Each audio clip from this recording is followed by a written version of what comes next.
des images horribles. Mais tout cela a une signification, a un sens. C'est pour ça que je veux te dire, toi frère, toi sœur, nous allons, suivez-moi très bien, et tu auras une part de réponse. Pourquoi pas la totalité de réponse? Parce que Dieu est Dieu. Alors, la panique, la peur est arrivée au monde, même à l'église, parce que l'église n'avait pas la connaissance.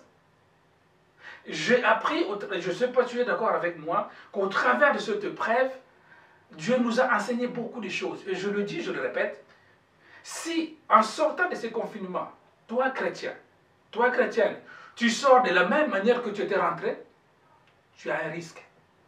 Parce que pendant ce temps-là, Dieu nous enseigne. Je n'ai jamais vu les gens prier autant que ce moment. Je n'ai jamais vu la parole de Dieu diffusée partout pendant ce moment. Je n'ai jamais vu des gens gênés et chercher la face de Dieu pendant ce moment.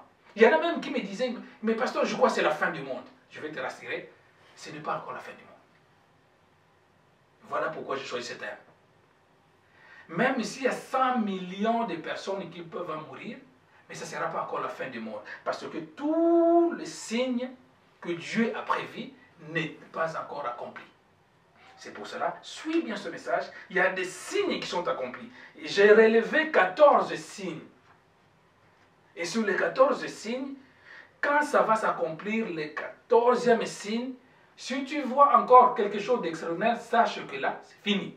Mais aujourd'hui, le monde doit continuer à vivre. Il y a des gens qui se posent des questions, mais quel sera le monde après le 11 septembre, après le 11 mai? Mais rassure-toi, le monde va continuer à vivre, à exister. Rassure-toi, le pronostic qui dit, voilà, on portera tous le masque, on n'ira pas ceci, on n'aura pas ceci, ça c'est le timing de l'homme. Mais c'est lui qui a créé la terre. La Genèse de la Bible me dit, Dieu créa la terre et le ciel. C'est sa terre, c'est lui qui l'a créée. C'est à lui seul de décider ce qu'il fera de la terre après les 11 mai. Toi, chrétien, si tu trembles, si tu paniques, c'est parce que tu n'as pas la connaissance de la parole de Dieu. Mais le monde existera. La manière où ça sera, ce n'est pas ni le gouvernement, ni l'OMS, ni le FAO, ne saura comment le définir.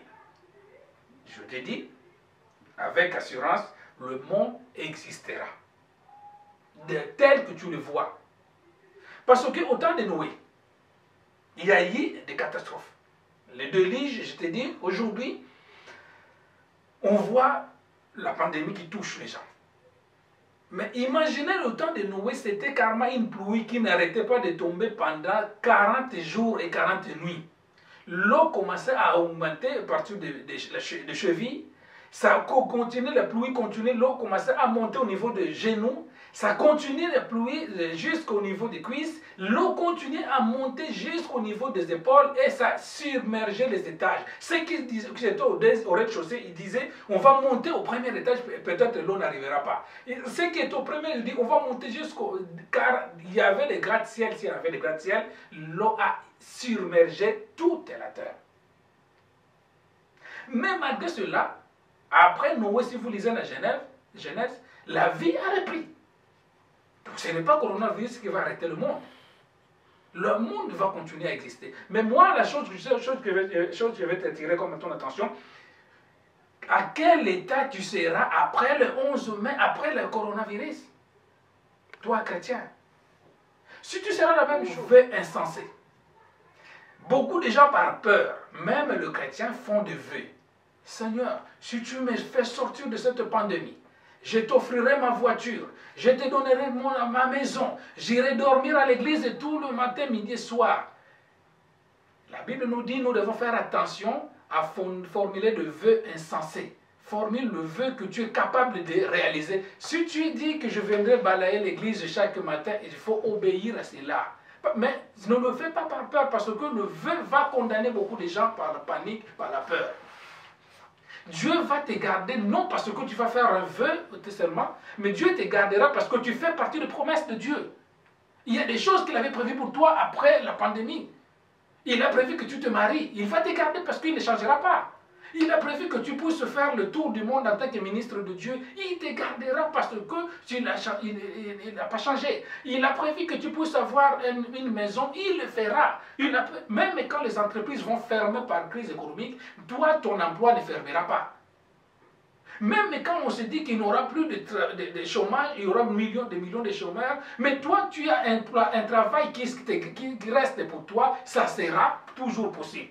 Donc, premier point, le monde restera le monde, mais selon le timing de Dieu, selon le planning de Dieu. Alors, je te rassure, sois calme, sois calme, sois calme, le monde existera. Alors, dans quel contexte, dans quelle façon? Nul ne le sait. Nul ne le sait. Il n'y a que le maître de ce monde. Je vais dire une chose aussi, vous savez, Dieu a permis cela pour prouver aux ceux qui se disent le grand de ce monde, le maître de ce monde, les G20, les G7, les G19, je ne sais pas quoi, qu'ils sont limités. Ce n'est pas leur monde. Il a voulu soumettre tout le monde, mettre tout le monde d'accord que les créateurs de la terre et des cieux, c'est Dieu, Jéhovah. C'est des raisons, l'une des raisons qu'il amène. Donc aujourd'hui, même, si toi, chrétien, tu es en panique, c'est une seule raison, tu manques de connaissances de ce qui doit arriver. Le monde est chronométré avec des signes. Il y a un temps. Mais parce que tu ne sais pas quel temps tu vis, même toi-même dans ta vie, tu ne sais pas quelle période tu vis. J'avais donné un message sur le calendrier prophétique. Un chrétien doit chercher à savoir quelle période je vis. Si tu ne sais pas, tu ne pourras pas. Je vais donner un exemple tout bête. Là, bientôt l'été. Mais nous qui connaissons les saisons, tu ne verras jamais en plein mois de juillet quelqu'un porter un manteau. Parce que nous connaissons la saison que nous vivons, c'est la saison de chaleur. Il fait chaud. C'est seulement quand on voit, par exemple, on dira, mais celui-là, il est bizarre. Soit il vient d'ailleurs. Parce que nous connaissons la saison. Mais il n'y a que le christianisme, il n'y a que les chrétiens qui ne connaissent pas quelle saison il vit. Nous sommes tous dans cette terre, mais nous ne vivons pas tous la même saison. Pour moi, ça peut être déjà un printemps. Pour mon frère Kenny, ça pourrait être déjà l'hiver. Pour ma soeur Andrie, ça pourrait être peut-être l'automne. Mais mon printemps et l'hiver et l'automne de mes deux bien-aimés, ça ne sera pas pareil. Et une chose aussi qui est vraie, donc tu dois chercher à savoir quelle saison tu vis. Et pour cela, ceux qui cherchent Dieu, en vérité, qui peuvent avoir la révélation de Dieu. Dieu a permis le confinement. Parfois, tu priais qu'une minute, maintenant il te permet que tu n'as rien à faire. Rentre encore dans la révélation. Dieu te révélera réellement qui tu es et quelle saison tu vis. Il est dangereux de ne pas savoir qui tu es, même dans la vie normale. Si tu ne sais pas qui tu es, tu risquerais de mener une vie comme tout le monde, mais tu le fais. Oh, et pourtant, tu n'es pas comme ça. Il est faux. Parce que quand tu sauras qui tu es, quelle saison tu vis, tu pourras adapter ta vie et ta mode de vie avec ce qui correspond à ta nature. On va donner l'exemple, même le petit enfant qu'on a vu du prince Harry à l'Angleterre, mais tellement que ces enfants-là, dès leur jeune âge, on les dit, vous n'êtes pas comme les gamins de 7 ans, de 10 ans, des autres.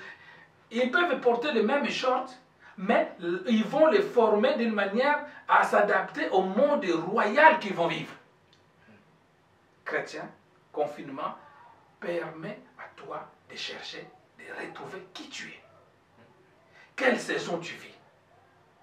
Et pendant que tu vas comprendre quelle saison je vis, je vais comprendre les signes. Le signe. Un chrétien, quand tu regardes les infos à la télé, avec discernement, il va comprendre quelque chose, quel est le message qui se passe. On nous a tous annoncé au début de cette pandémie, je ne sais pas si vous avez remarqué avec moi, que tous les leaders politiques, quand ils passaient, ils disaient « nous sommes en guerre ».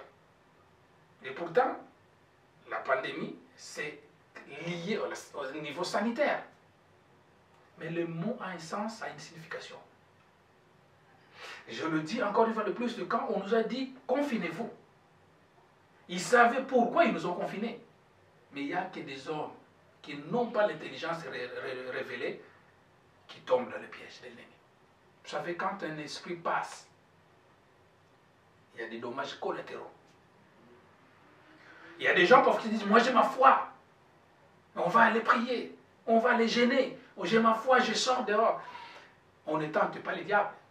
Si on n'a pas la connaissance, Jésus, on lui a dit, si tu as la capacité de tuer Dieu, jette-toi dans le ravin. Jésus pouvait se jeter dans le ravin, il n'allait pas mourir.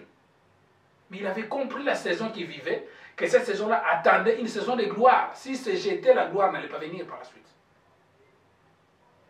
Les signes du retour de Christ. Dans Matthieu chapitre 24. C'est un texte très long que nous avons souvent l'habitude de lire, mais je prendrai quelques versets pour nous permettre que nous puissions nous avancer. Alors, quand tu as une saison, je l'ai toujours dit, est déterminée par une période T qui commence la saison et ça finit par une période T pour la fin. Donc une saison, c'est une période bien déterminée, bien définie. Tout comme cette pandémie, c'est un moment, un signe, une période que nous traversons. Donc certainement, frères et sœurs, restez calmes. Accroche-toi dans le Seigneur seulement, ça a un début et une fin. Et comme chaque acharnement du diable, la seule façon de l'éviter, de subir les dommages collatéraux, c'est d'obéir. C'est de rester dans la sanctification, dans la purification de Dieu. Quand l'ange de la mort traversait l'Égypte pour détruire tous les enfants, seule les maisons sur lesquelles il y avait les signes de sang qui avaient sauvé cette famille-là. Donc, pareil, le sang signifie la sanctification, la purification, parce que c'est le sang qui coula à Golgotha. La Bible dit que ce sang-là protège mieux que le sang d'Abel. Alors, je vais faire un peu une petite partie de l'histoire. Parce que les gens se disent, mais waouh, mais c'est pas possible. C'est tout à fait normal parce que c'est la première fois que ça nous arrive. En tout cas, pour tout le monde, c'est la première fois. Mais j'aime lire aussi, et parfois dans se documenter, il y a eu 4 catastrophes très immenses, très grandes depuis que le monde existe. Il y a en 1720, il y a eu la peste, une grande peste, qui avait détruit beaucoup de gens. L'histoire nous a dit, nous n'étions pas là. Nous avons vu, l'histoire nous a détaillé en 1797, parce qu'il y a beaucoup de prophéties qui sont sorties de là aussi, je vais vous dire une chose. Et ça c'est en 1720. En 1820, il y avait la choléra qui avait tué beaucoup de gens, c'était 100 ans après. 1720, la peste. 1820, la choléra, 100 ans après. Ça avait tué beaucoup de gens. 100 ans après, en 1920, pour ceux qui lisent l'histoire, il y avait ce qu'on appelle la grippe espagnole. Ça avait détruit beaucoup de gens aussi. Donc en 3 décennies, en 3 siècles, 3 événements à une période de 100 ans, 100 ans, 100 ans. Il y a une signification. Là, je disais la grippe espagnole, c'est en 1920. En 2020, 100 ans après, c'est coronavirus. Donc, de 1720 à 2020, là on est 4000 ans, 400 ans plutôt, il y a eu 4 événements qui ont fait des dégâts comme ça. Donc, nous n'étions pas là. Mais ceux qui ont vécu en 1920, la grippe espagnole, ça a détruit beaucoup de gens. Beaucoup. Alors, certaines prophéties se disent, voilà, en 2121, il y aura quelque chose encore à 100 ans. Nous ne serons pas là certainement, rassurez-vous, nous ne serons pas là. Donc, 100 ans après, chaque 100 ans, chaque 100 ans, chaque 100 ans, quelque chose se passe. Alors, je rentre dans le domaine spirituel.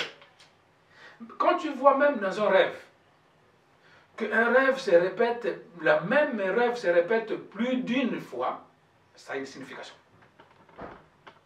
Tous les 100 ans, depuis 1720, il y a eu une grande catastrophe qui a tué du monde. C'est-à-dire, c'est une signification. Et une signification qui détruit des gens, c'est karma démoniaque, satanique. Donc, certainement pour ceux qui vivront en 2120, il y aura quelque chose qui va se passer encore, qui sera pur que ça. Je vais vous dire une chose dans le livre d'Amos, chapitre 3, versets 6 à 7. Amos, chapitre 3, versets 6 à 7. Amos, chapitre 3, versets 6 à 7. Beaucoup connaissent ce verset biblique, mais je vais juste souligner une phrase qui dit « Arrivera-t-il un malheur dans la terre sans que Dieu soit au courant et il en soit l'auteur ?» Amos, chapitre 3, versets 6 à 7.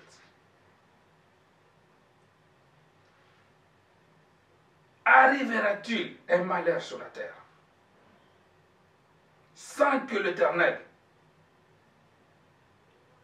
lui-même révèle les secrets et qu'il en soit l'auteur? Il révèle le secret à ses prophètes. Je suis dans mon chapitre 3, à partir du verset 6, mais je prends surtout le verset 7. Car le Seigneur, l'Éternel, ne fait rien sans avoir révélé son secret à ses serviteurs les prophètes. Il ne fait rien sans avoir révélé, jamais. Au fait, il nous fait rentrer toujours dans la confidence. Mais parce que nous ne sommes pas dans la confidence de Dieu, dans les sièges de Dieu, nous sommes, même les chrétiens vivent dans la distraction. Il nous a montré pendant le confinement que les habitudes même, ce qu'on appelle l'habitude, est rentrée même au sein de l'Église. C'est-à-dire, quand on arrive, on savait déjà que là, à 9h45 pour nous qui se concernent, ça sera la musique. Pam, pam, pam, pam, pam, pam. On danse, à 10h on va danser, on maman Yuyu passera, nous dansons tout. Et après, à 12h, 14h, c'est la prédication. Mais Dieu nous a prouvé le contraire, que Dieu fait des choses selon lui. Donc l'Église maintenant ne va avoir une nouvelle révélation. Ça peut arriver que ce jour-là, nous n'allons pas chanter, nous allons juste adorer Dieu. Ça peut arriver que ce jour-là, nous n'allons pas adorer Dieu, nous allons juste enseigner. Ça peut arriver. Donc l'Église aussi vivait dans les habitudes. Et voilà, maintenant les habitudes s'est arrêtées. Et ça nous manque. Mais et même certaines personnes, ils étaient perdus au début. Ils se disaient, mais qu'est-ce que nous allons faire? Ils demandaient même la parole, ils cherchaient la parole. Parce que les chrétiens vivaient dans les habitudes. Alors, même dans nos vies, c'était par habitude. Je me lève le matin, je prie à 5 heures, je fais 10 minutes de prière, je sors, je prends le bus, je prends le métro, je vais. Mais maintenant, Dieu t'a dit, stop, revois la copie. Il dit à l'église, stop, revoyez vos copies. Il dit à la vie chrétienne, stop, revoyez vos copies. Confinez-vous. Maintenant, il n'a plus de raison. Il arrivera-t-il à Dieu quelque chose, de faire quelque chose sans avoir révélé à ses serviteurs, les prophètes? Non. On a besoin des prophètes. On a besoin de ce prophète. Donc, c'est-à-dire, si il révèle, si la chose arrive que Dieu révèle, non, c'est-à-dire c'est Dieu qui est l'auteur de tout ce qui nous arrive. Et s'il est l'auteur, il saura comment les arranger. Notez aussi dans Lamentation chapitre 7, Lamentation chapitre 3 plutôt, versets 37 à 39. Lamentation chapitre 3, 37 à 39. Alors, quand on parle de la peste ou de la pandémie, j'enseigne et j'ai édifié le peuple de Dieu en même temps. Il y a toujours trois aspects. Je vous ai donné les 4 100 ans qui sont passés avec les catastrophes qui s'étaient animées. Quand on parle de la peste ou la pandémie, ça se trouve toujours, il y a toujours 3 aspects. La peste peut être d'une façon bibonique, comme on dit en médecine, c'est-à-dire ça va former de petits bibons, des bibons qui vont s'éclater, ça forme des gales. On lit dans la Bible que ceux qui étaient touchés par la peste, on le mettait en quarantaine, c'est-à-dire isolé, parce que c'était une maladie qui était contagieuse, qui était, dans l'autre signification spirituelle, c'était des maladies qui étaient liées à l'impureté. La peste peut être d'une façon bibonique. La peste peut aussi être pneumonique, liée aux poumons. C'est cette peste que nous vivons aujourd'hui. C'est les poumons qui sont infectés. et ça mène à la destruction de tous les corps et la personne décède. La peste peut être aussi septicémique, c'est-à-dire c'est trois formes de peste. Il faut que ça soit bubonique, pneumonique ou septicémique. Alors, pourquoi la terre continuera à vivre? Parce que on se retrouve dans cette pandémie-là dans le cas d'une peste qui est pneumonique. Donc c'est légal. Parce que le monde ne fait jamais rien sans rien. Ils sont intelligents et sages, ces gens-là. Ils savent que si nous créons une pandémie, une peste, il faut que ça se retrouve entre ces trois-là. Soit c'est le poumon, soit c'est le bouton qui va former les gales, et ainsi de suite. Donc, en l'occurrence, ce que nous vivons, c'est une peste, une pandémie pneumonique qui touche le poumon. Protégeons-nous, bien sûr, par la protection de Dieu, parce qu'il n'y a que Dieu qui peut nous protéger. Mais la pandémie, cette crise que nous traversons, n'a pas que des effets négatifs. Parce qu'on nous a dit que rien ne peut arriver sans que Dieu lui-même soit auteur et nous mette au courant. Regarde quelques effets, le bienfait de la pandémie. J'ai souligné ces quelques phrases-là, le bienfait du confinement lié à cette pandémie. Alors, dans Genèse chapitre 9, vous allez le noter, verset 8, Genèse chapitre 9, verset 8, on parle de l'histoire de Noé, quand ils étaient dans l'Alliance, Genèse chapitre 9, verset 8. Mais pendant que le déluge a eu lieu, il y a une chose qui s'est passée entre Dieu et le peuple d'Israël. Dans Genèse chapitre 9, verset 8, Dieu a fait une alliance avec ce peuple-là. L'alliance est un contrat. Profite du confinement de faire une alliance avec Dieu. Si tu n'en as, renouvelle cette alliance avec Dieu. Parce que si tu lis dans Genèse chapitre 9, descends jusqu'en bas, tu vas voir que cette alliance-là, Dieu a dit, désormais, je ne tuerai plus la terre par l'inondation, par le déluge. Alors, pendant le confinement, renouvelle ton alliance avec Dieu. Il te dira, désormais, cette asthme que tu avais, cette maladie que tu avais avant le confinement, je ne permettrai pas que ça puisse revenir encore à ta vie. En s'approchant de Dieu, en cherchant Dieu dans des moments difficiles, Dieu se révèle et souvent il là où on peut créer une alliance. Regardez ces hommes de Dieu qui aujourd'hui proclament que j'ai fait alliance avec Dieu. L'alliance est faite pendant qu'ils étaient dans le désert. Donc pendant le moment où ils étaient dans le désert, c'est là où ils criaient à Dieu.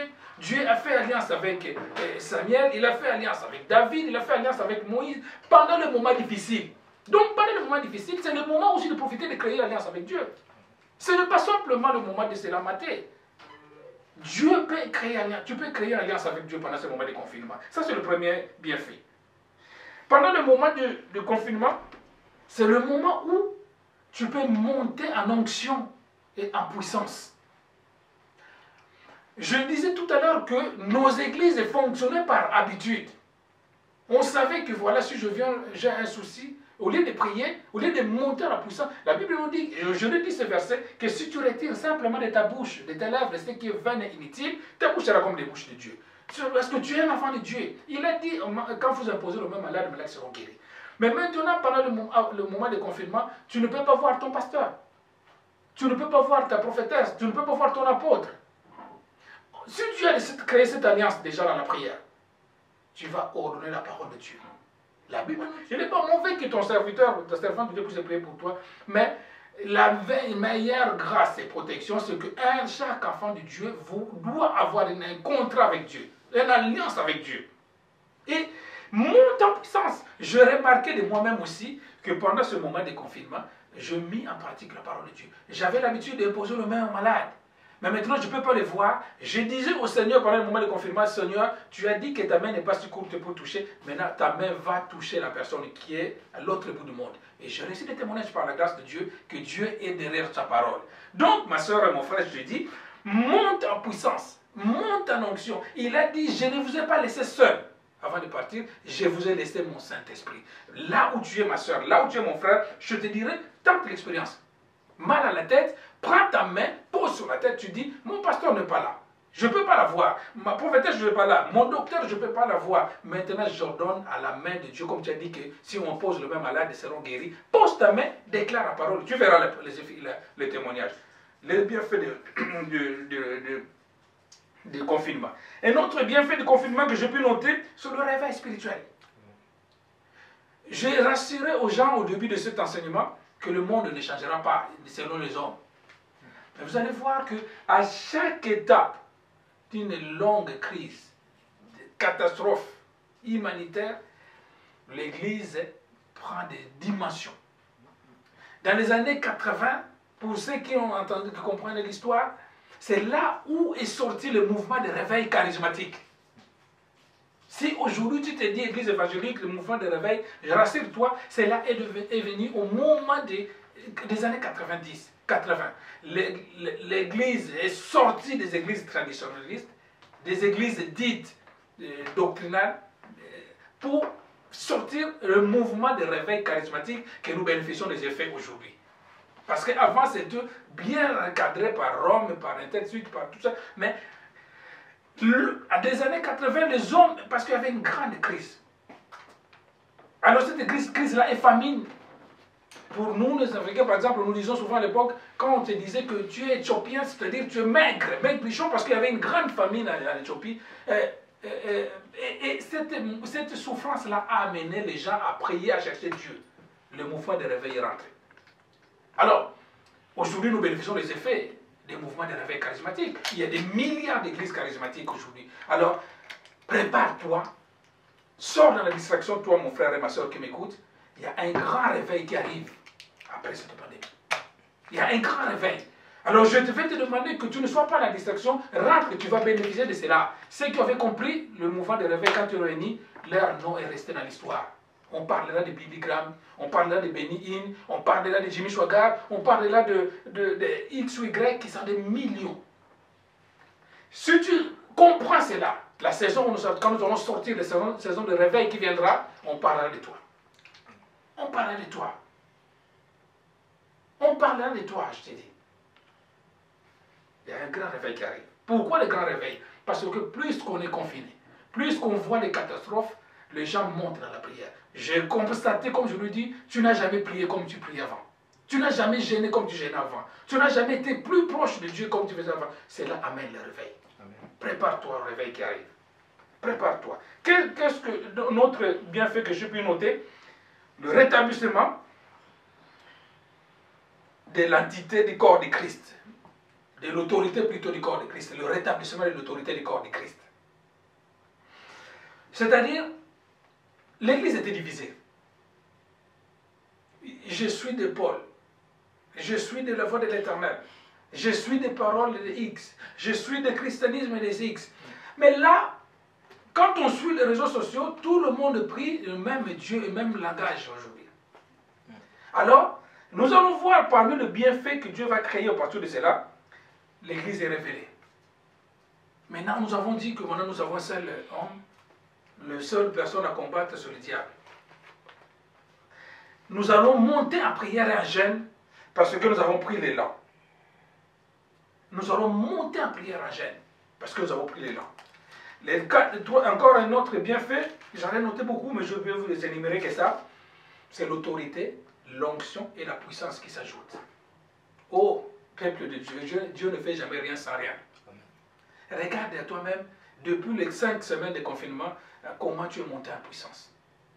Il y en a même qui peuvent déclarer à distance que l'onction agit même à distance. Mais tu ne pouvais pas le faire avant. Parce que Dieu a permis que cela arrive. L'onction, à monter en l'onction, en puissance et à parole de Dieu. Voilà. Donc, nous revenons sur notre sujet, les signes du temps de la fin. Les signes de retour de Christ. Nous sommes dans le livre de Marc, chapitre 24. Alors, il y a un verset que je peux noter dans Matthieu chapitre 24 à 35. Il dit, « Le ciel et la terre passeront, dit Jésus-Christ, mais la parole ne passera pas. »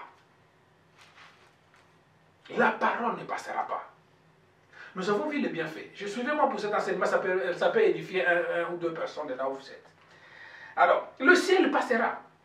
La terre passera. Je le dis que ça ne s'arrête pas encore aujourd'hui, après la pandémie, parce qu'il y a des choses qui doivent s'accomplir. Mais à un moment donné, ça passera. Le ciel passera. Mais ce qui restera éternel, c'est la parole de Dieu. Oh, merci Seigneur, mon frère et ma soeur qui a la parole en toi, c'est une grâce. C'est une grâce parce que tout passera, mais ce que tu détiens en toi ne passera pas. Amen. Alors, voici quelques signes. Quand on voit tous ces signes s'accomplir, certains signes que je vais énumérer, c'est déjà accompli. C'est lui ou celle qui avait sauté cette saison-là, il va se repérer les ouais, ça c'est déjà fait. Avant que le monde s'arrête, 14 signes doivent s'accomplir. Je regroupais cela, c'est un enseignement que j'ai compacté, c'est un grand enseignement. Notez cela, ça va vous permettre. Si vous allez encore vivre les catastrophes qui vont venir les années prochaines, tu te dis, le pasteur a dit que ce n'était pas encore la fin parce qu'il manque encore tel signe. Tu ne vas pas paniquer, parce que les gens vont paniquer parce qu'ils ne savaient pas la parole de Dieu. Premier signe, c'est l'apostasie finale. L'apostasie. Quand on parle de l'apostasie, c'est la séduction du diable. Le diable va séduire le monde à un niveau que même l'Église sera séduite. Actes des Apôtres, chapitre 20, 29 à 30. On va les noter, on les garde.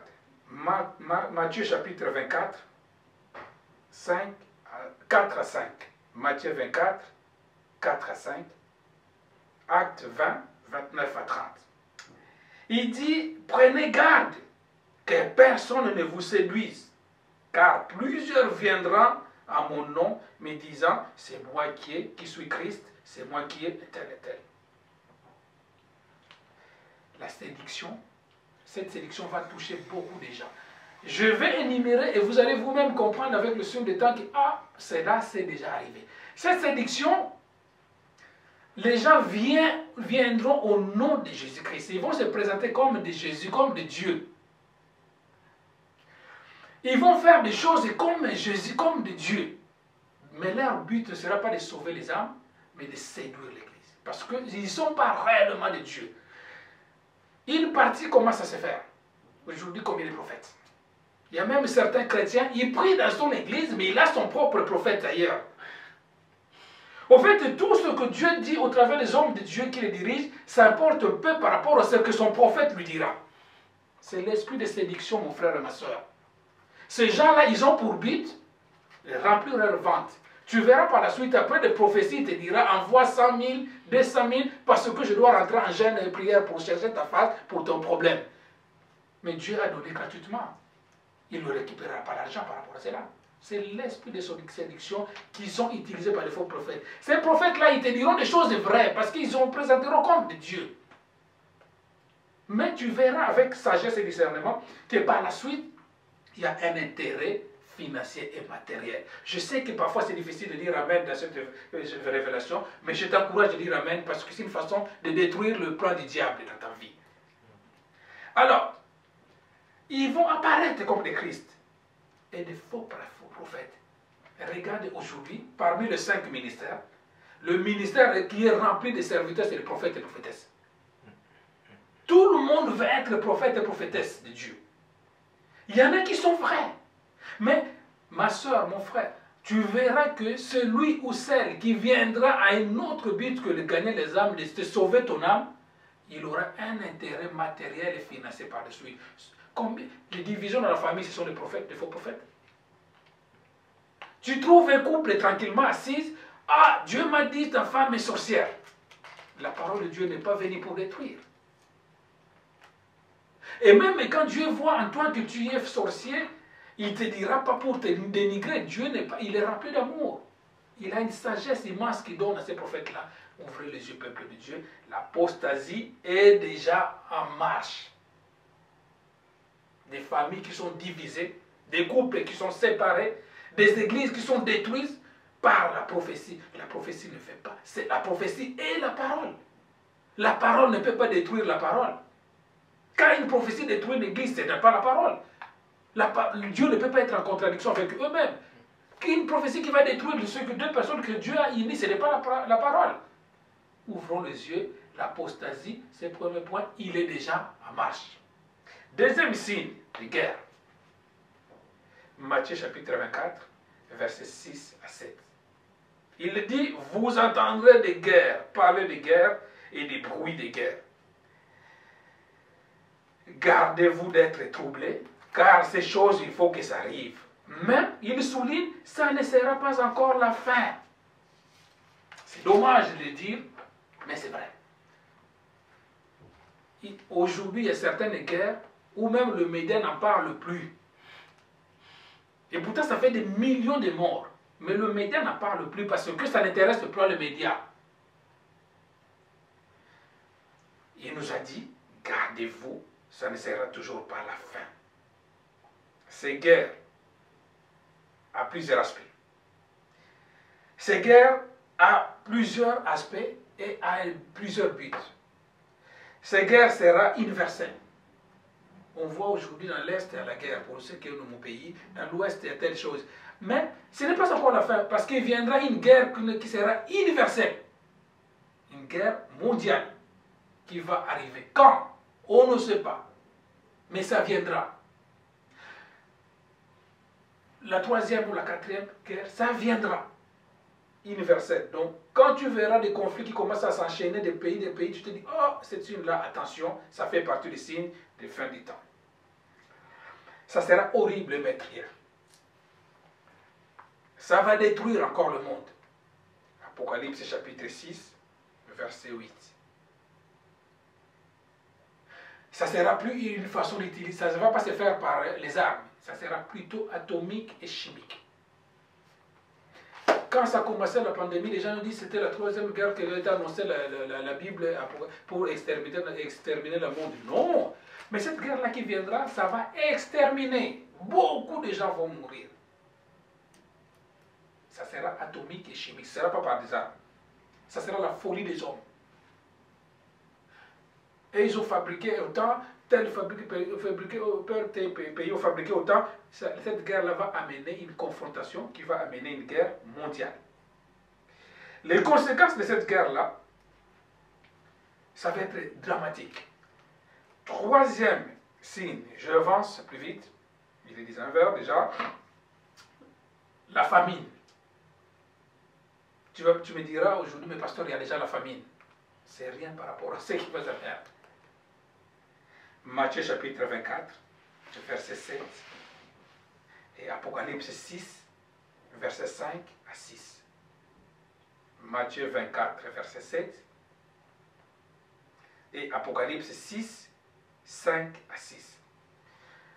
Cette guerre-là va toucher beaucoup de pays. Beaucoup de pays. Alors, pour qu'il y ait guerre et famine, il faut que l'économie soit détruite. Vous êtes d'accord avec moi? Pour cela, la guerre va d'abord précéder et la famine viendra par la suite. Après cette épreuve que nous traversons, il y aura une famine. Ceux qui suivent les informations, ils ont dit, la FAO, elle a dit, il y aura plus de 2 millions de gens, surtout en Afrique et le pays tiers-monde, qui vont mourir de la famine. Mais ça ne sera pas ce que nous attendons. Ça arrive. Après la famine, il y aura encore une autre peste. Oui. Cette peste dans Luc chapitre 21, verset 11, et Apocalypse chapitre 6, verset 8. Je le dis, tous les 100 ans, 100 ans, 100 ans, il y a quelque chose qui se passe. Peut-être, dans 100 ans, 2120, ça sera une grande peste qui va détruire encore les gens. Il y a les tremblements de terre. Maintenant, c'est devenu normal. En Taïwan, en Thaïlande, ça tue des millions, des millions de gens. Luc chapitre 21 toujours, versets 11 à 12, et Apocalypse chapitre 6, versets 12 à 14. Après le tremblement de terre, on rentrera dans une période de la persécution de l'Église. L'Église sera persécutée. Alors, ce que je vous dis, nous vivons déjà l'avant-goût de tout cela. Dans cette pandémie-là, si vous avez remarqué, il y a eu des morts. Il y aura une crise économique qui va amener la famine. Et la persécution de l'Église, en fait, le diable, il est tellement rusé et malin, il teste d'abord avant de mettre en place. Il teste d'abord avant de mettre en place. Alors, la persécution de l'Église, vous allez le noter dans Matthieu chapitre 24, versets 8 à 10. Matthieu 24, 8 à 10. Apocalypse chapitre 6. Apocalypse 6, versets 9 à 11. L'Église sera persécutée d'une manière pas possible. Alors, je vais te préparer déjà, toi qui n'as pas la foi. Cherche à remplir le réservoir de la foi pendant le confinement. Parce qu'il arrivera un moment où l'Église sera persécutée. Donc, en fait, on te demande, arme à l'appui, tu es chrétien, oui ou non? Si tu l'acceptes, on te tue. Il y a des gens qui vont nier la foi. Les gens qui vont nier la foi. Il y aura le septième signe, la diffusion universelle de la parole de Dieu, la diffusion mondiale de la parole de Dieu. C'est pour cela que je l'ai dit tout à l'heure que parmi les bienfaits du confinement, c'est le réveil. La parole de Dieu sera diffusée d'une manière pas possible. Pourquoi? Parce que cette parole, la Bible nous dit que cette parole doit être prêchée partout dans le monde avant qu'il vienne la fin. Mais pourquoi tu avais peur le 11 mars, le 14 mars ou le 20 mars? Mais il y a encore certaines contrées du monde qui n'est pas encore touchées par la parole de Dieu. Pourquoi tu disais que c'est la fin du monde au mois de mars? Mais non! Dans ta famille, il y a encore des gens que tu n'as pas encore évangélisés. Donc, la parole de Dieu doit être diffusée partout dans le monde avant qu'il vienne la fin. Alors, oh là. Pourquoi tu disais que c'est la fin du monde au mois de mars? Mais non!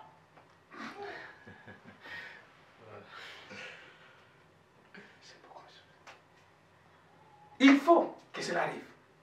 Mais la diffusion de la parole de Dieu doit être diffusée partout. Partout, universellement. Il doit utiliser, toi qui me suis, pour écouter la parole de Dieu, pour travailler la parole de Dieu, pour diffuser la parole de Dieu. Je cours après le temps. Dans la diffusion de la parole de Dieu, vous allez noter Marc chapitre 13, verset 10. Huitième point, je crois que c'est le 8e point, oui, si je me suis bien. Les événements de la Palestine et d'Israël. Matthieu chapitre 24, verset 15 à 16. Quand on parle des événements d'Israël, de Palestine et d'Israël, c'est-à-dire, Zacharie aussi l'a parlé, notez dans Zacharie aussi chapitre 10, le prophète Zacharie, chapitre 10, verset 8 à 10. Zacharie chapitre 10, 8 à 10, Zacharie chapitre 12, à partir du verset 3 jusqu'à 9. Les événements de la Palestine, il est important et inclus dans les signes de fin des temps, du retour de Christ. Il faut obligatoirement deux choses très importantes, trois choses très importantes que nous devons surveiller. Nous avons vu tout à l'heure la division de la parole de Dieu d'un niveau universel. Alors, les Juifs doivent aussi hériter le royaume de Dieu. Nos amis juifs doivent hériter le royaume de Dieu. Et c'est pour cela, parce que nous avons une nuance de connaissances, de croyances parmi nos amis juifs. Eux, ils continuent à croire. Ils croient à Jéhovah comme Dieu, mais ils continuent à croire que deuxième chose, donc il faut qu'à un moment ils croient que Jésus, c'est le Fils de Dieu. Et c'est lui le Messie. Il y a certaines personnes qui disent, voilà, c'est les Juifs qui ont crucifié Jésus-Christ. Non, c'est faux, c'est le Romain, c'est pas Juif. Suivez bien l'histoire. Pilate, là, il avait sa main, il a dit, moi, je ne trouve rien. On m'a dit, c'est que vous voulez faire fête de lui. Donc, le problème, c'est que les Juifs, par rapport à nous, c'est qu'ils ne croient pas que Jésus est Seigneur, qu'il est le Messie. Ils croient que Jésus, le fils de Joseph, c'est un petit prophète, c'est un prophète, mais pas le Messie. Rassure-toi, si tu dis, voilà, ça va prendre du temps, non. Il y a des Juifs qui acceptent aujourd'hui que Jésus est Seigneur. Ça s'appelle la communauté des Juifs messianiques. Ils acceptent aujourd'hui que Jésus est Seigneur. c'est déjà prêt. Donc si tu dis que ces effets-là, ça va prendre du temps, non, c'est déjà fait. Deuxième chose dans cette étape des événements de Palestine et d'Israël, il faut que la capitale quitte Tel Aviv, devienne à Jérusalem. C'est déjà fait. Je ne sais pas si tu suis les informations comme moi, c'est déjà fait. Le juif messianique existe déjà. La capitale a déjà quitté Tel Aviv. Les grandes puissances de ce monde, notamment les États-Unis, la Grande-Bretagne, ils ont validé, leurs ambassadeurs ont quitté Tel Aviv. Ils sont à Jérusalem depuis un certain temps. La troisième étape et dernière étape dans cet événement des Juifs, des Palestine et Israël, c'est seulement le retour de tous les Juifs dans leur terre promise. Ça commence à se faire. Un grand nombre, déjà, chaque année, pendant que toi et moi, nous sommes dans la distraction, un grand nombre de Juifs rentrent en Israël. Il y a un terme qu'ils utilisent pour le retour des Juifs en Israël. Je saute, je pars. 10e point, 9e plutôt. 9e signe, je disais qu'il y en avait 14. 9e signe, c'est un phénomène qui sera dans le ciel. Qui va se passer dans le ciel. Les yeux du monde entier le verront, ce phénomène-là. Quel est ce phénomène? Tu te réveilleras un bon matin, tu sors de ton balcon, de ta porte, tu regardes à 9 h du matin, il fait nuit comme minuit. Ça va se faire. La Bible nous dit, dans Matthieu chapitre 24, versets 29 à 30, Matthieu 24, verset des enfants de Dieu. C'est là qui nous permet de savoir quelle saison nous vivons, quelle étape nous vivons. Ça se fera, je lui disais que tu sors un bon matin, à 11 h, il fait tout noir. La Bible nous dit que le soleil va s'obscurir ce jour-là et la lumière ne donnera plus de lumière. Matthieu chapitre 24, versets 29 à 30. Luc chapitre 21, Luc 21, 25 à 26. Ça sera le 9e signe. On voit parfois ce qu'on appelle le phénomène d'éclipse. Mais ça ne sera rien comparé à ces jours-là. Nuit totale à midi à 11 h. Ne sois pas dans la panique si ça arrivera au mois de mai ou d'octobre. Ce n'est pas encore la fin. 11e signe. C'est 10e. 10e signe, merci ma soeur. Une richesse exagérée. Merci, merci.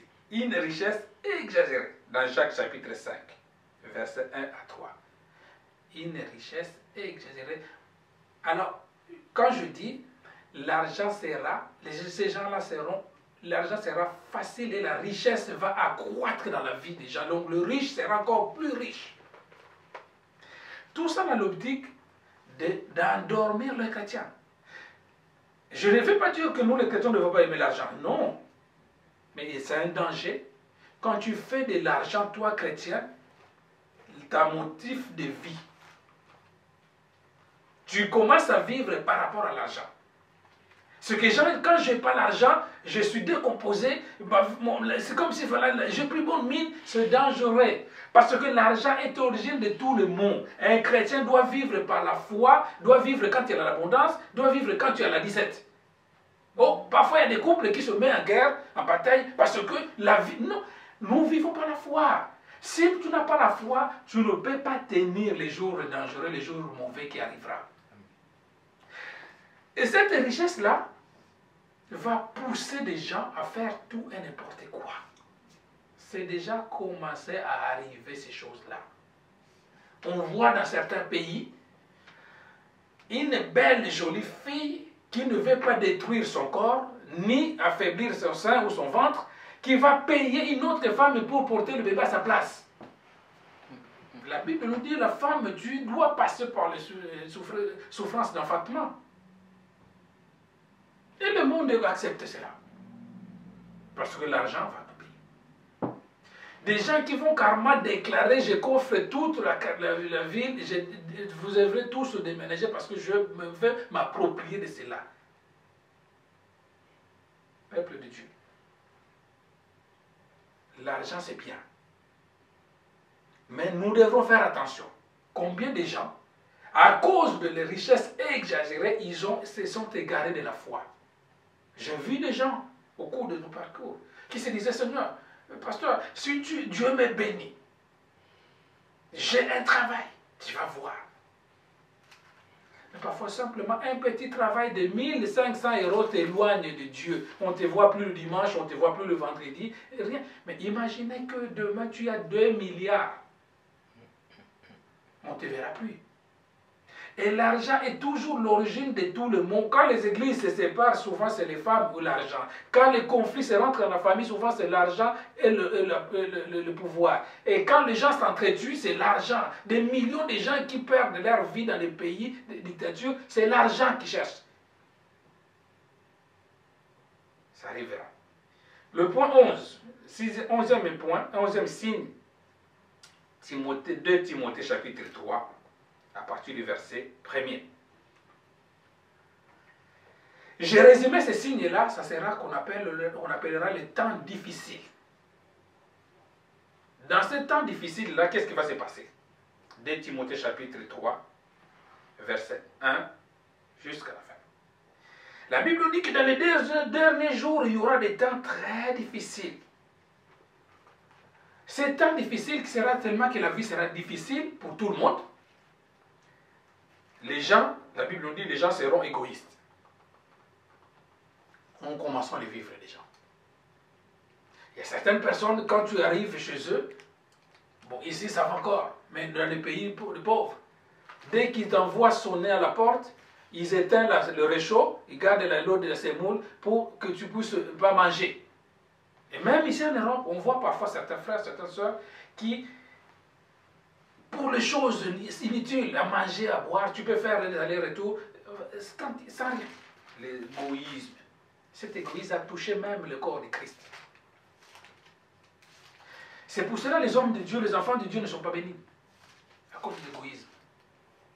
Nous devrons, nous d'abord, et je vais te dire un secret, toi qui me suis, si tu es chrétien, et que les affaires de ton Père céleste, les affaires de ton Dieu, ne avance pas, tu ne pourras pas avancer.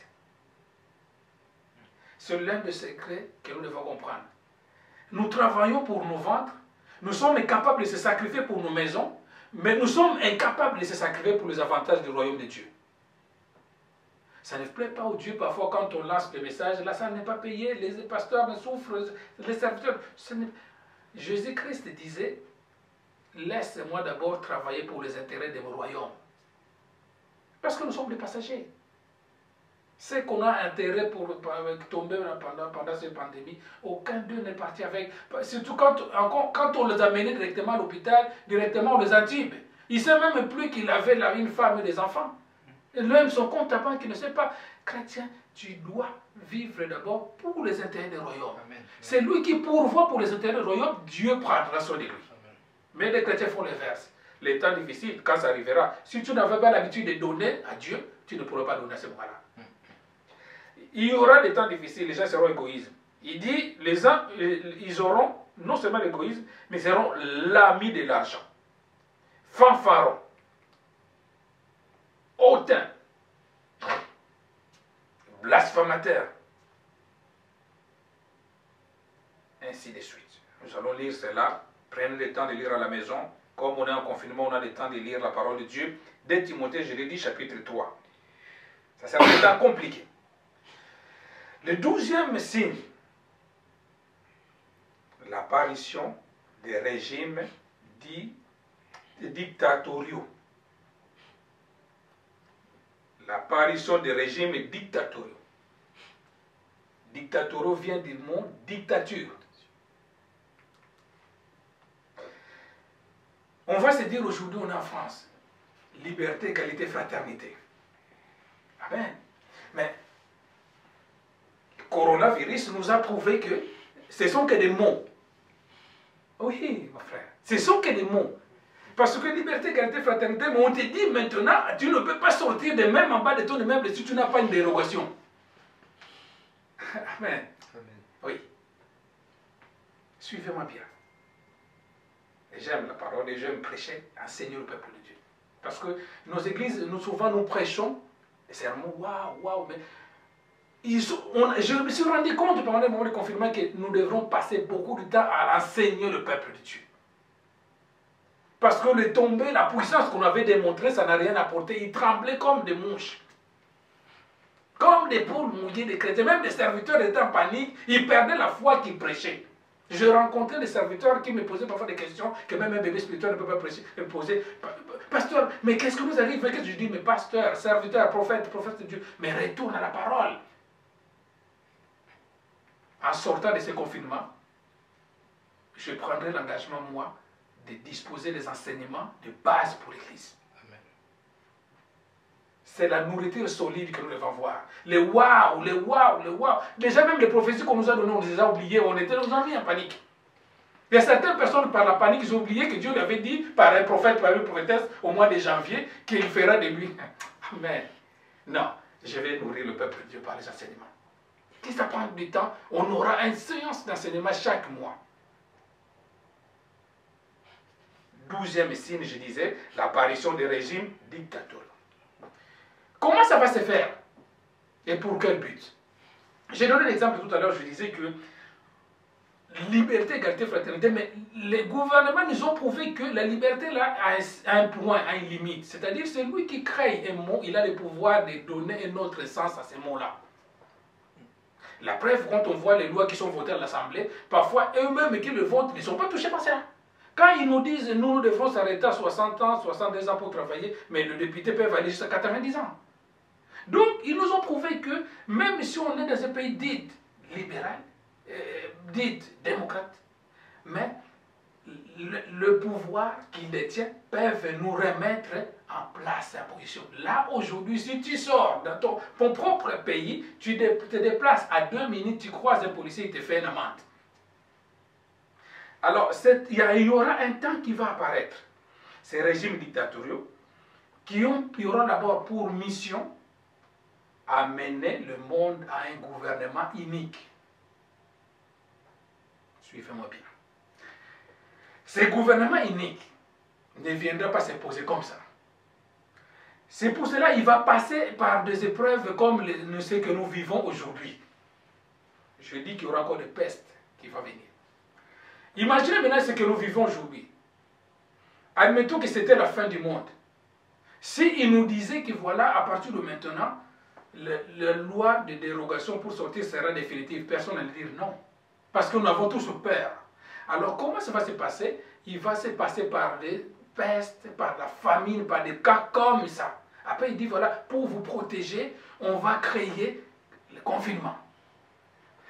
Derrière la protection, on va dire que voilà, on a fait la queue et jamais depuis que je suis en France, je ne sais pas combien d'années je suis en France, je n'ai jamais vu faire la queue pour aller acheter une baguette. Et ce qui va arriver, ça sera dire encore, aujourd'hui on a encore le temps, quand on va à Carrefour, à Cora, au Champ, on trouve la nourriture. Mais là, tellement que ça va être dur, ça va durer, les magasins vont s'épuiser.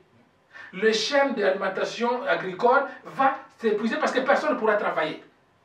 Donc, on aura seulement le seul objectif d'aller parce qu'il y a quelques magasins seulement qui seront détenus par les puissances exagérées de l'argent qu'on a vu dans le point 10, qui vont se présenter comme le sauveur et le maître de ce monde. Ils vont installer petit à petit ce régime-là. Il dit, voilà, maintenant, de toute façon, comme ils ont mis pour le fait des dérogations de sortie, maintenant, ils vont décréter une loi martiale. On ne peut pas acheter ni vendre si tu n'as pas les cachets de 666. Je vous dis, aujourd'hui, vous me dites, mais non, ce n'est pas possible. Oui, toi qui m'écoutes, toi qui me regardes, si on avait imposé cela pendant le tremblement de coronavirus, là, les gens auraient accepté parce qu'on était tous en panique. Gardez la foi. C'est pour cela, pendant le confinement, remplis de la foi, mange la foi, avale la foi, bois la foi. Ça te sera utile au sorties. Si tu n'as pas à manger, avaler, encore 15 jours qui nous restent, avale la foi, mange la foi, bois la foi. Ça te sera utile à partir du 15 mai, du 11 mai. Alors, ce gouvernement va utiliser ce système, ça sera la dictature. Le pays des droits de l'homme, jamais de mon vivant, je pensais qu'on allait nous imposer de sortir, de ne pas sortir de chez toi. Ils ont jeté la panique, ils vont utiliser le média, comme ils l'ont fait aujourd'hui. Ça va passer en boucle.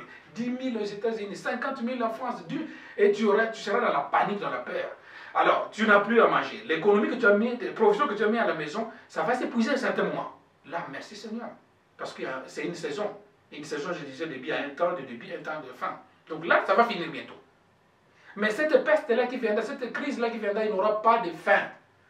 Donc, tu vas voir qu'à un moment donné, tu n'auras pas le choix, tu vas accepter cette dictature qui sera mise en place. Là, maintenant, la crise, qu'est-ce qui va s'amener? Ça va finir. Mais les conséquences de la pandémie coronavirus va toucher. En fait, ça change de camp. Ça va quitter des crises sanitaires en crise économique. Ils vont chercher des voies et moyens. On te paye le chômage partiel, mais ce n'est pas gratuit. Il n'y a rien de gratuit sur la terre. Je le dis souvent, rien de gratuit. Même le nom de Jésus que nous citons parce qu'il a sacrifié son sang. Ils vont créer des lois par la suite pour compenser les 100 milliards qu'ils ont dépassés. Ça va créer des crises. Ces crises-là, ça va créer des tensions.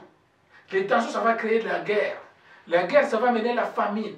La famine, ils vont se dire, voilà, écoute, pendant toutes ces pandémies, on a vu que l'euro, les dollars, les Canadiens, les dollars américains, tout cela, c'était des monnaies qui étaient faillibles. Donc on va maintenant réunir, ONU, qu'est-ce que tu en penses? On va réunir, créer une monnaie unique qui sera utilisable aux États-Unis, si bien en Afrique, en Italie, si bien en Occident. Petit à petit, le but serait de créer des gouvernements uniques. Ces monnaies uniques, là, on va les mettre sous l'égide d'une telle personne, qui sera les gouverneurs centraux du monde. Et quand cette crise-là va venir, ils t'imposeront aujourd'hui, tu ne peux pas acheter ni vendre si tu ne prends pas ces cachets. Les choses, c'est simple. Je vous dis, nous, on a vu cette pandémie qui est passée, ah, c'est bon. Mais ceux qui sont dans le monde mystique, ils savent que à partir de là, cette pandémie-là, on a glissé une chose, ils ont fait passer quelque chose de réel, qui restera à vie. Ça sera quoi? Ils ont dit, parce que pourquoi ils ont créé le monnaie unique européenne? Parce qu'ils ont vu des conséquences de la monnaie locale qu'il y avait chaque pays. On avait le franc en France, le franc en Belgique, les lires en Italie, les pesos en Espagne, et ainsi de suite. Mais ils avaient vu par la suite que ils ont conversé, ils ont réussi à réunir 27 pays. Pourquoi les fils de Joseph, les fils de Jacob, ils sont sortis de l'Union européenne? J'en parlerai un jour. La Grande-Bretagne, c'est les héritiers de Jacob et Joseph. Pourquoi ils devraient sortir? C'est un grand pays, c'est une grande puissance. Ce n'est pas seulement politique, mais c'est spirituel. La Bible nous dit toute autorité vient de Dieu. Ils ont essayé de bloquer la Grande-Bretagne de sortir de l'Union européenne. Il y a une raison spirituelle et politique. La Grande-Bretagne, ce sont des enfants des lignées de Jacob et Joseph. C'est un peuple qui est béni. Ce n'est pas n'importe quel peuple. Ils sont obligés de sortir. Alors, Apocalypse chapitre 17, c'est pour ce verset-là, l'apparition des régimes dictatoriaux. Apocalypse 17, versets 12 à 13. J'avais sauté un point. Je reviens vite fait rapidement au point 8. Pour ceux qui sont en train de noter, point numéro 8. J'avais dit les événements de la Palestine et d'Israël. J'avais dit à 3 points. Les Juifs qui vont faire le retour en Israël. Et Jérusalem qui devient la capitale de Tel Aviv. Il y avait un troisième point que j'avais omis. C'est que les Juifs doivent se convertir à devenir des chrétiens. Alors, le même peuple-là, de ce peuple-là, des prophètes de Dieu, des évangélistes de Dieu, des docteurs de Dieu qui vont enseigner à leur peuple que Jésus, il est Seigneur. C'est ce que nous lisons dans les Écritures prophétiques, ce qu'on appelle le des Oliviers. C'était une parenthèse. Je retourne maintenant au 13e point. Le 13e point, ça sera ce qu'on appelle le faux semblant de paix et de la sûreté. Il y aura un faux semblant. Nous avons vu l'apparition du régime dictatorial. Mais ils ne peuvent pas le passer directement, faire passer directement comme ça. Ils vont faire un faux semblant. Un moment donné viendra que ce régime-là s'escale. Un moment donné viendra qu'il n'y aura plus de dérogation pour sortir. Mais ça sera juste un faux semblant qui cache une grande tempête après. Ces faux semblants, ça va faire que voilà, après la famine, après la peste, après les épreuves que nous allons passer, l'homme va retrouver un faux semblant de paix. Ça sera pour quel motif? Là, quand on va sortir du confinement, de cette pandémie, il y aura un faux semblant de paix. Les gens qui sont insensés, les chrétiens qui ne sont pas sages, celles qui ne sont pas sages, les chrétiennes, ils se diront, ouf, oulala, on a passé, le pire est passé. Et quand la Bible nous dit que quand le monde dirait que ouf, c'est la paix, la tranquillité, attention, ne dormez pas parce que les fils de l'homme approchent. Ce faux semblant-là aura pour mission d'égarer les gens. Maintenant, les gens, ils sont rentrés dans la prière, dans le confinement, dans le moment de prière, dans le moment de pandémie. Mais il viendra un temps de paix. Vous allez voir, peut-être juin, juillet, août, septembre, tout va redevenir entre normal et paix. N'oublie pas ce temps de confinement. N'oublie pas les intérêts que tu as tirés de ce moment de pandémie, des moments de confinement.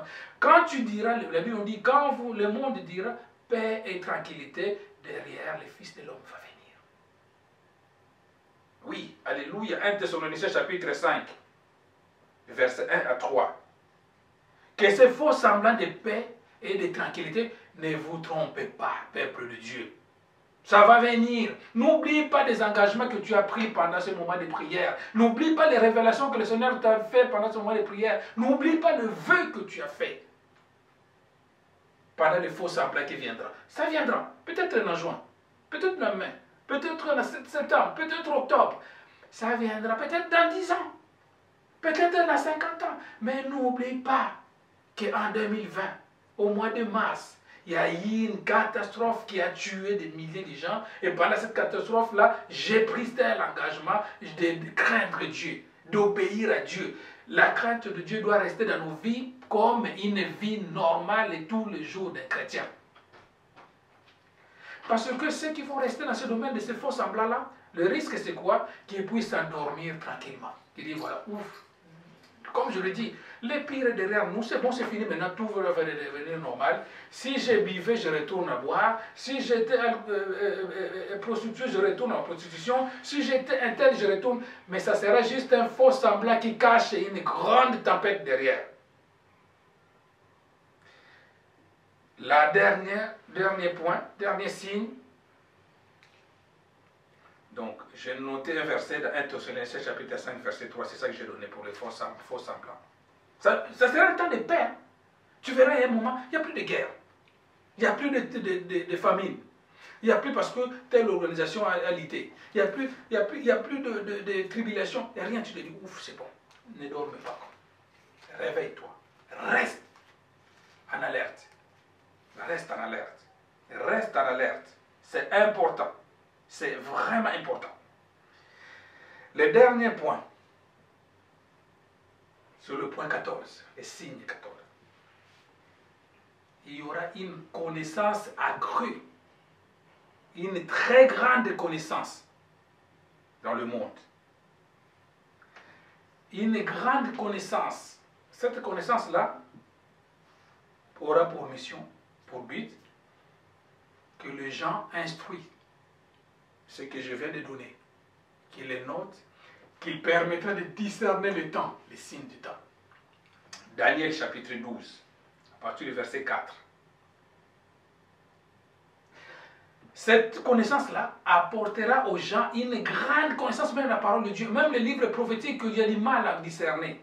Les gens qui lisent la Bible, ils vont les comprendre facilement. Dieu va verser une connaissance dans les gens, les têtes des gens, pour comprendre. Daniel chapitre 12, verset 4. Pour comprendre la parole de A à Z. Ça va nous sauver. Ça va nous éviter de tomber dans les pièges des diables et de comprendre réellement le signe des temps. Et après toutes ces choses-là, les prophéties seront révélées. Nous entendrons un grand bruit un jour comme ça. Une grande trompette un jour comme ça. Si c'est des jours ou des nuits.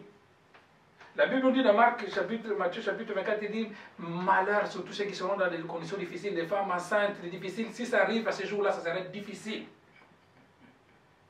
Parce que nous sommes déjà en connaissance. Maintenant, revois dans ta vie dans quelles étapes tu es. Quelles étapes qui sont déjà passées. Parce que tous les points que j'ai cités, il y a certains points qui se sont déjà accomplis, mais que tu n'avais pas fait attention.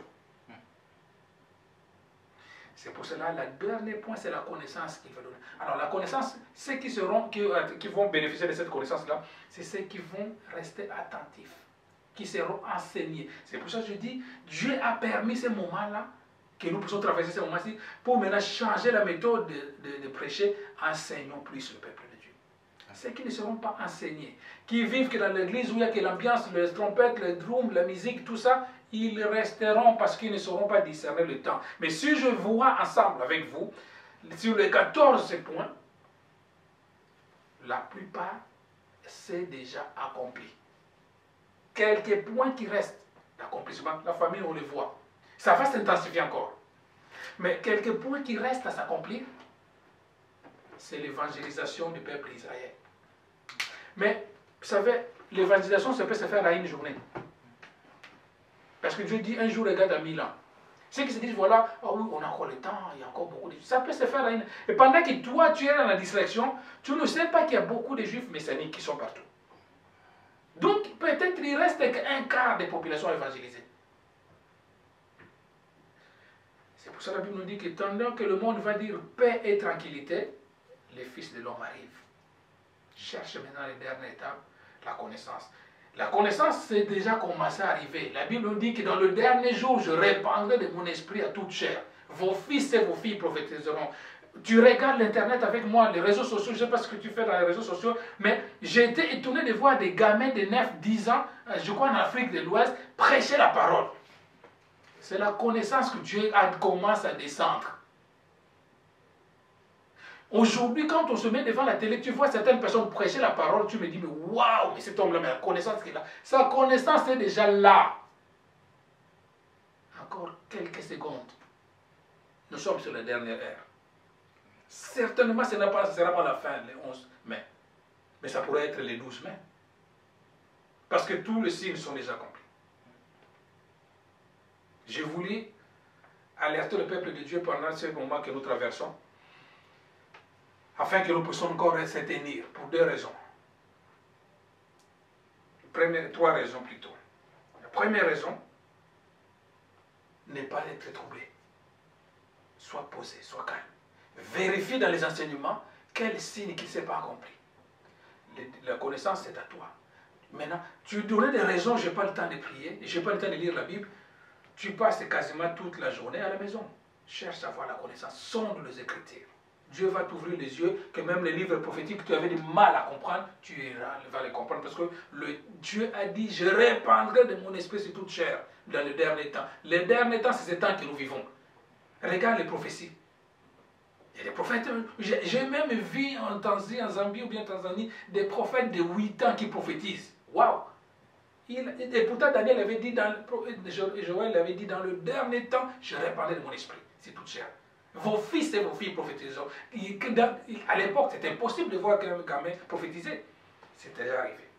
Premièrement, ne sois pas troublé. Cherche à discerner les temps que tu vis. Deuxièmement, cherche à s'instruire dans la connaissance de Dieu.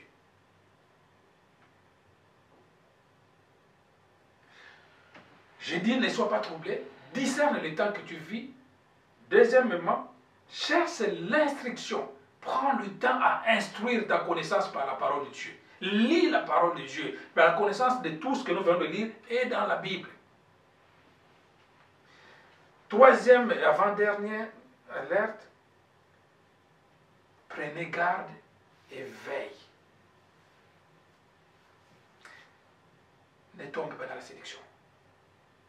Ne tombe pas dans l'hérésie.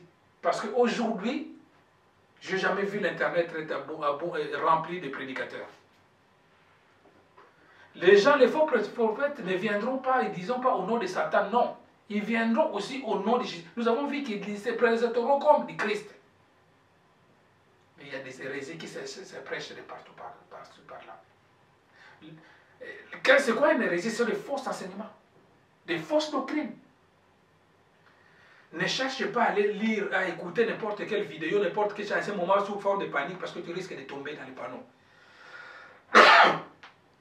Enfin, la dernière chose, c'est la sanctification. Soyez sanctifiés parce que ces moments-ci que nous traversons, ceux qui ne sont pas sanctifiés, ceux qui ne sont pas purifiés, ce sont des proies faciles. Que Dieu vous garde, que Dieu vous bénisse. Père Dieu Tout-Puissant, merci pour ta parole et des hommes et des femmes qui l'ont écouté. Que ta paix soit sur eux, que la connaissance de ta parole puisse s'abattre dans leur vie. Nous laissons ce week-end entre tes mains. Nous laissons nos vies entre tes mains. Nous laissons la connaissance de la parole que tu nous donnes entre tes mains. Permets, ô mon Dieu, que nous puissions vivre la gloire auprès de notre Jésus-Christ.